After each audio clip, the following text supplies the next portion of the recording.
prezentáciách pre žiaka a poznámkami pre učiteľa vždy vyhradíme priestor na diskusiu. Nachádzajú sa tu otázky, ktoré pomáhajú žiakom hlbšie premýšľať o tom, čo sa naučili a čo zažili.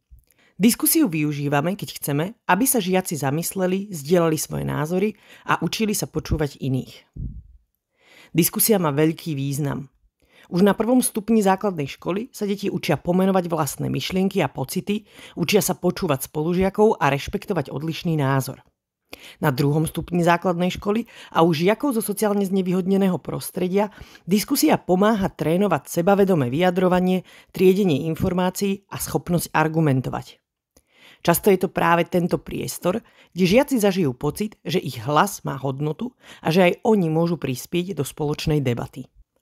Na strednej škole sa diskusia stáva nástrojom na rozvoj kritického myslenia a schopnosti viesť dialog. Študenti sa učia nachádzať súvislosti, premýšľať o dôsledkoch, vyjadriť nesúhlas kultivovaným spôsobom a zároveň si formujú zručnosti, ktoré využijú aj neskôr v práci či v osobnom živote.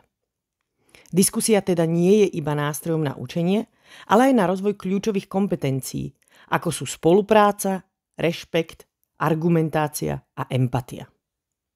Ak chceme, aby diskusia fungovala, je dôležité vytvoriť bezpečné prostredie, kde sa každý žiak cíti prijatý a má možnosť sa vyjadriť. Diskusiu môžeme otvoriť jednoduchou, jasnou otázkou, ktorá súvisí s prebranou témou a postupne prechádzať k hlbším otázkam. Na záver diskusie je vhodné zhrnúť, čo sme si spoločne povedali, na čom sa zhodneme a v čom máme rozdielne názory. Pri vedení diskusie nesmieme zabudnúť na rešpekt k odlišným názorom. Žiaci musia cítiť, že ich pohľad má hodnotu, aj keď sa môže líšiť od väčšiny. Dôležité je dodržiavať pravidlá, napríklad neskákať si do reči, neprekrikovať sa, či neznevažovať názor iných. Diskusia má mať svoj časový rámec, aby sa nestala príliš dlhým monológom jedného alebo pár žiakov, ale aby zostala dynamická a zaujímavá pre všetkých. Učiteľ by mal podporovať konkrétne príklady a skúsenosti, pretože tie pomáhajú žiakom prepojiť teóriu s vlastným životom a robia diskusiu živou a autentickou. Otázky, ktoré máme pripravené na snímke, môžeme ukazovať 2 spôsobmi. Ak ich ukazujeme postupne, podporuje to premýšľanie krok za krokom a žiaci sa môžu viac sústrediť na jednu otázku naraz. Ak ich ukážeme všetky, pomáha to vytvoriť celkový obraz a žiaci si môžu sami vybrať, na ktorú otázku chcú reagovať.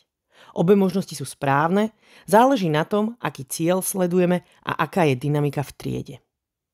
Diskusia je nástrojom, ktorý sa dá využívať počas celej hodiny, nielen na jej konci. Je priestorom, kde žiaci nielen spracujú učivo, ale učia sa rešpektu, argumentácii a kritickému mysleniu.